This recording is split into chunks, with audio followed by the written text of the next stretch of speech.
For those of you who have been following my channel for a while, you may notice that on my ride videos, I'm using an Insta360 camera, and that allows me to pan around and actually edit in post-production, which makes the camera really flexible. Now, currently, I have that mounted on one of these small rig magic arms, which is pretty good. I mount it behind the dash, it gives me some flexibility, but I would like to have a few more mounting options to give you some additional camera angles. It makes a lot of sense. So what I've decided to do is to make a mount that fits right here underneath the headlight. And that'll allow me to mount the Insta360 on a selfie stick, and it'll give it some flexibility to be able to move up and down like this and give me some additional camera angles and hopefully give me a little bit of extra height when I need it to sort of look over top of obstacles. So I'm going to make this myself. I don't see anything on the market for this, and I want you to be around when I do it. So stick around. Today should be really fun on Dino's Tinker Shed.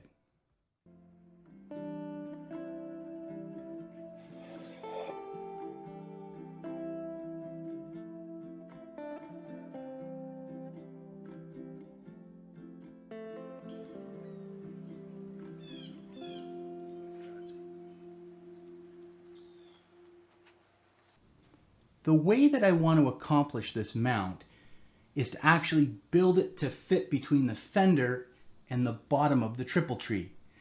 So the fender is actually held on with 4 bolts underneath the fender right in here. I'll pull those out and I'll use the fender to build a cardboard template, and then I'll transition that bolt pattern and the shape into some 1/4" plate steel. And the only reason I'm using 1/4" plate steel is I have a strip of it that was given to me. It was free. But also I want to make sure this mount is good and solid. This Insta360 camera isn't cheap, and I definitely don't want to risk damaging it if I don't make the mount solid enough. Okay, let's get started on this. I think it's going to be pretty fun. So as I said, we're going to mount the bracket underneath the triple tree and in between the fender, and we're going to use these standoffs here that have threaded bolts in them. So I'll pull those out right now.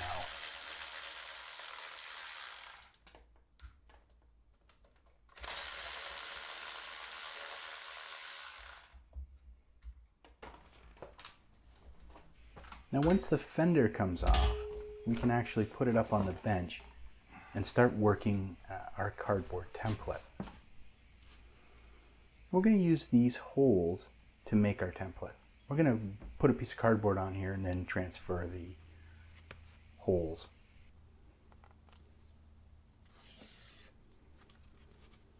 So I know that the bracket needs to be 4 inches by 6 inches long, and I'll lay that out here on cardboard.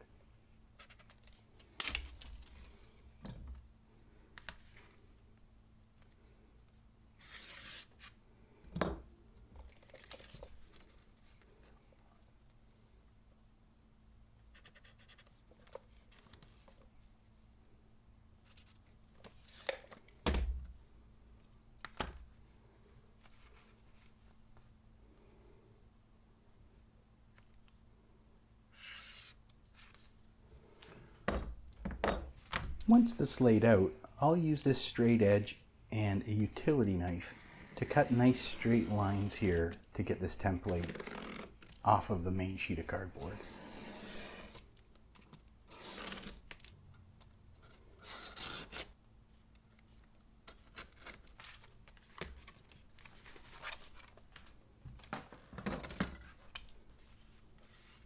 I'm just going to mark the top and the front so I don't lose the direction of the holes when we actually mark them.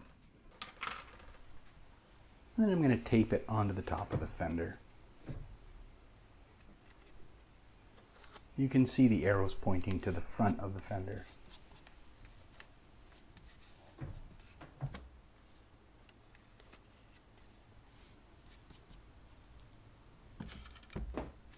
And now I'm just going to lay down a piece of plywood. I'm going to turn the fender upside down and mark it with one of these center punches. Now, these are great. These are about $14 at Princess Auto. They come in various sizes and they mark the center of a known hole. I use these quite a bit. You can mark steel or paper with them like this. And I'm just going to go around the bolt pattern here and punch a hole through. You're going to see that I'm going to flip this over, and I'm just going to mark where these holes are so I don't lose track of them.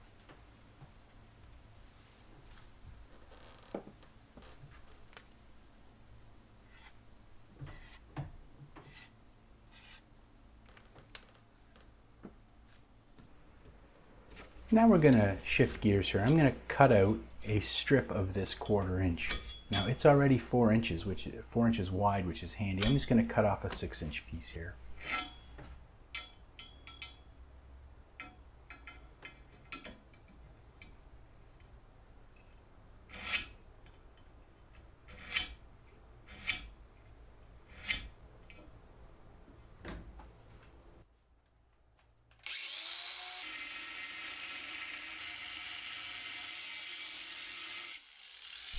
And I just dress it down to make sure all the smooth edges are on there. There's no sharp edges. And it's a good opportunity to make sure that my cut was square. Now we'll just fasten the template and transfer those center punches over.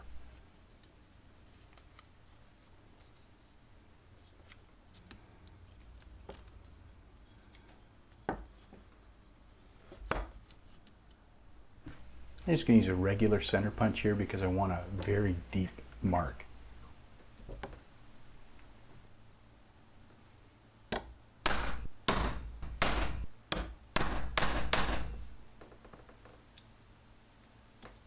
And we're just drilling the holes. We'll start with a pilot hole and then transition to the final size of the bolt hole.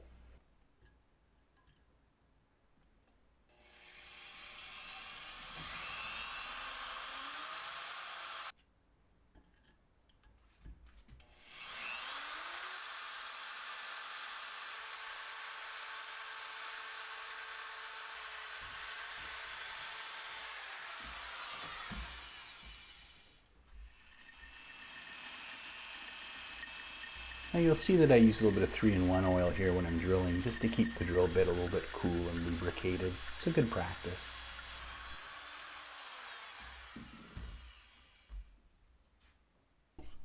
What I want to do here is I want to use a little bit of this cold rolled steel as a bit of a pivot. So I'm going to mount basically a little nose on there that will pivot up and down. And then I want to make some bracketry out of this material that sort of sits on either side of this rotating piece. And that should give me the adjustment that I need. Once I figure out how big to make this and this, then I can fill it down these square pieces here into a more appealing look than what they look right now. So in order to do that, I need to know how much space I have between the two shoulders here to calculate sort of how big I can make this piece.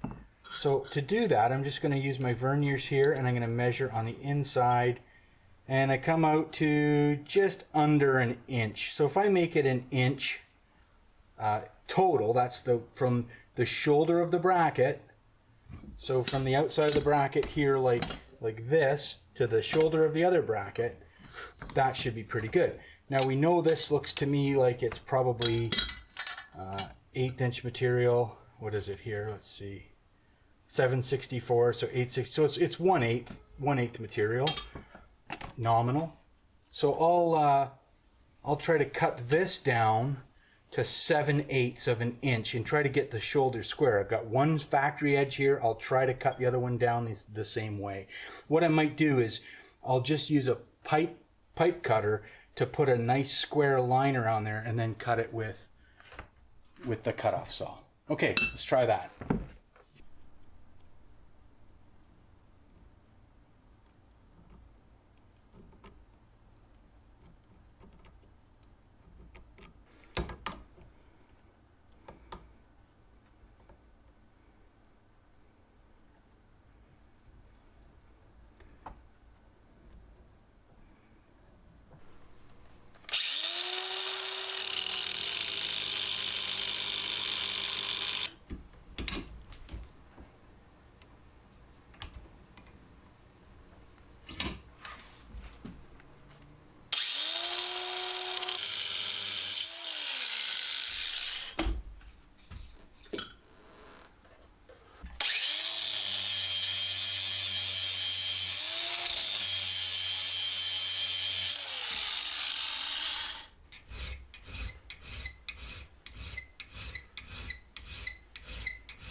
Now that I've cut a couple of these smaller coupons out, I'm going to line them up in the vise to make sure that they're parallel.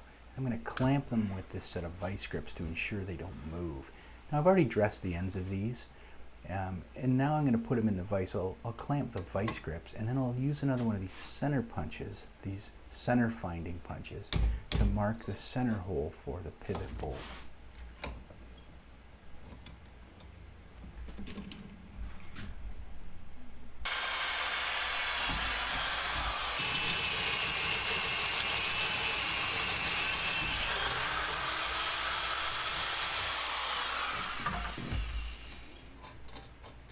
Now I'll use the bolt itself to clamp these two coupons together. So I'll tighten this down fairly well so that they don't move when we do the next machining points.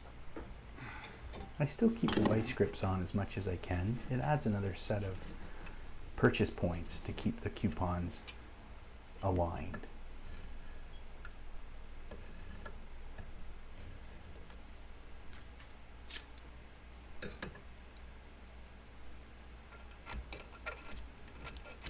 And here you can see we're going to cut this bit of scrap out.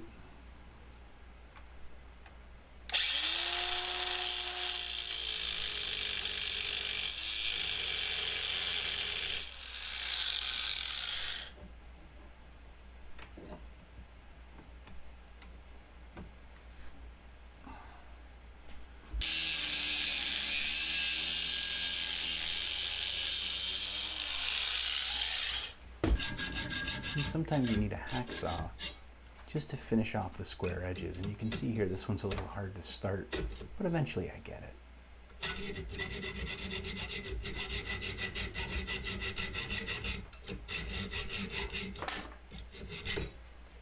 And we're going to clean all the cuts up with a file just to make them as smooth as possible.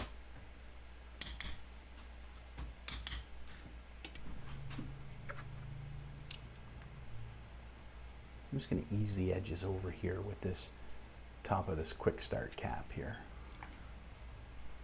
It's starting to take shape. You can kind of see the shape of the bracket.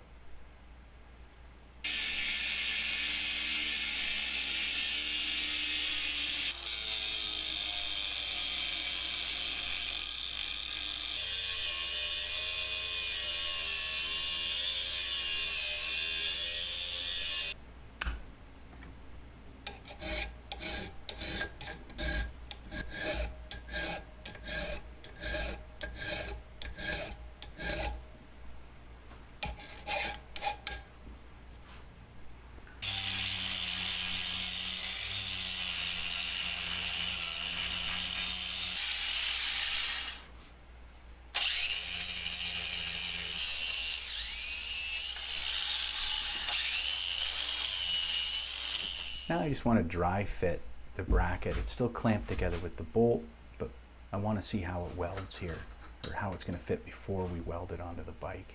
It looks pretty good. It sits about where I was hoping it would.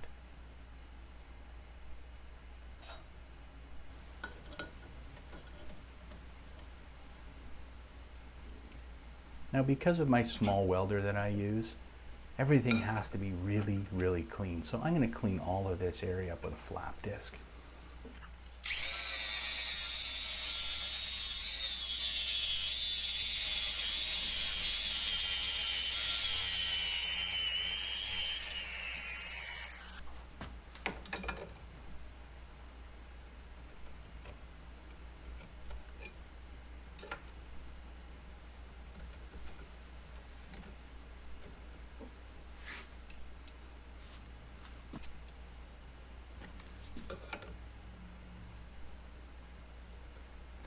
Now the center line here will just give me a good rough gauge of where that bracket needs to sit.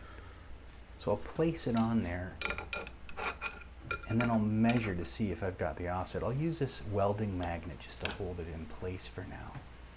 And then I'll come in and make sure that I'm the same distance from one side to the other. I'll just use my tri-square here as a bit of a depth gauge, and I'll compare to both sides. It's an easy trick, takes all the measuring out.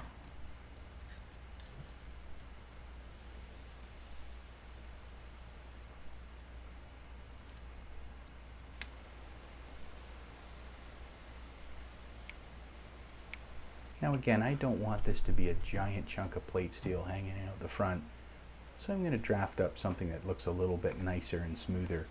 Now that I know the size of the bracket, I can actually use that to determine the overall size of the main plate here.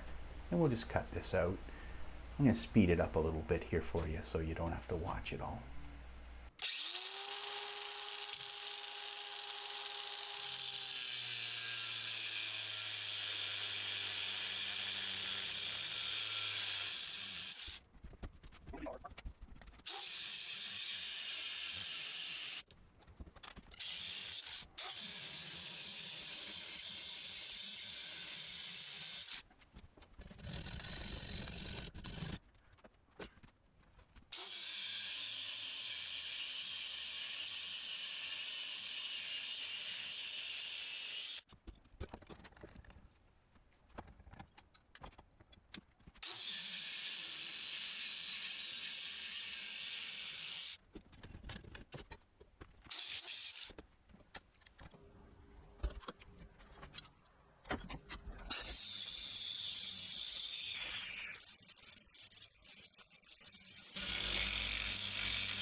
Now again, my welder is just a $100 Harbor Freight flux core welder. It's not very powerful at all.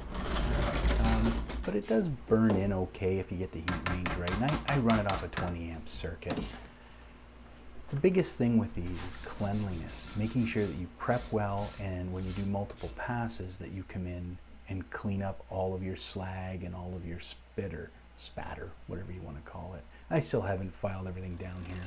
Now, the next step is to build a little off stand from the front there, and to do that I'm going to take this 1/4-20 nut and bolt and I'm going to put it in my chuck and I'm going to grind the nut and bolt head round. What this will let me do is I can insert it into the end of the standoff where I'm going to plug weld it into the standoff, and this will give us our 1/4-20 mount for the Insta360. So you can see I've sliced a line and drill a hole straight through, and now you can see the actual bolt head down in there. And I'm going to plug weld this to keep the heat away from the end of the actual bolt. So you can kind of see here, I've plug welded it, it's in place, and now I've got to mount this standoff to the pivot point. But the intention is to try and reduce the amount of heat on that 1/4-20 bolt so you don't take the temper out.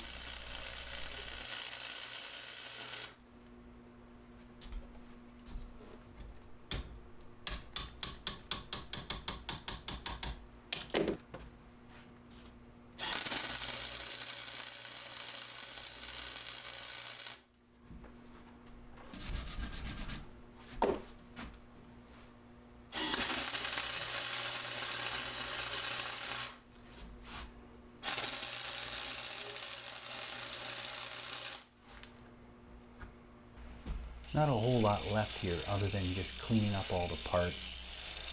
The bearing surfaces here on this pivot I want as flat as possible, so I'll file them to get them smooth and as flat as I can get them without a machine shop. But I want to get all the little pebbles from the flux core welding off, so I'll use a flap disc and I'll clean everything up and get it ready for paint. You can see it turned out reasonably well. Like I say, I'm not a fabricator and certainly not a welder, but I think overall I was able to manage well. And here I'm just welding this nylock nut on the one side to capture it, so I only need one wrench to adjust the pivot.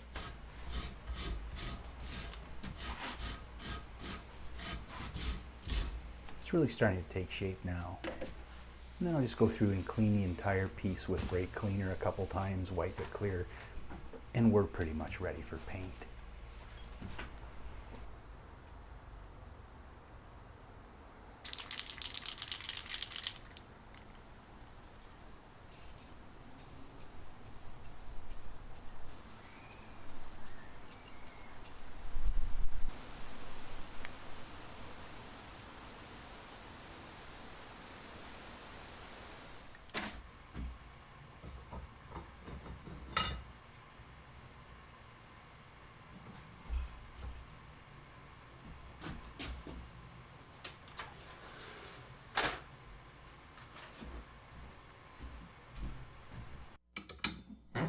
Well, okay, the paint's dried overnight and the part looks really good.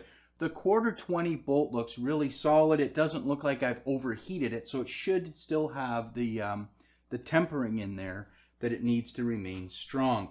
The only thing I really have left to do is I need to sort of bore out a large fender washer to give it the right amount of purchase on the top, and then mount it up, and it should be ready to try. Okay, let's get started.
I've got this now on the 3-meter stick, and it's a full 10 feet 4 inches from the fender of the bike. A shot like this is pretty much impossible without a mount like this, and it's pretty cool, you got to admit. Now, I highly doubt that I would ride around too much with something like this on here, But to be able to have that option with the carbon fiber pole is just unbelievable. But I do think it would go like this quite a bit. So it's probably not really practical, but holy cow, what a great option. And let me give you something different here.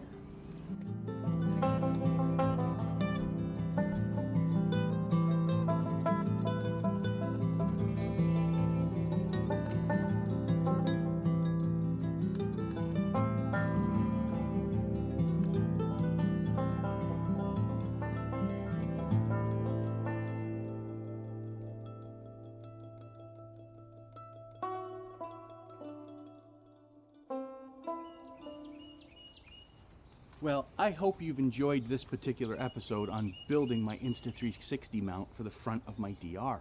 This was a really fun project, and I hope you enjoyed all of the footage, and maybe it'll inspire you to build something similar to this particular device. Now, the reason I chose the Insta360 over a GoPro was a couple reasons. The first being the fact that the Insta360 shoots in 360-degree footage, so no matter where you go, it's always capturing the video, and it makes it a really flexible camera. It actually makes it a movie studio in a box in a lot of ways. And the nice thing about that is I can edit the footage post shooting. So when I get home, I load this into the computer, I choose the frame that I want, and I choose the images that I want, and it makes it really flexible, and you can come back and re-edit the same shot multiple times. It's really fun. Also, the fact that it actually digitally removes the selfie stick right here is a great feature. It gives you that almost shooting with a drone look, and when you attach it to a 10-foot long pole, it really does look like a drone. You've seen a few shots like that. So in summary, I guess I'm really pleased with this mount, and I hope that you find it interesting enough that maybe you build something like this. I'd love to hear if you're inspired enough to do that. So until next time, I'm Dino. You have yourself a great day, and I will see you soon on Dino's Tinker Shed. Bye now.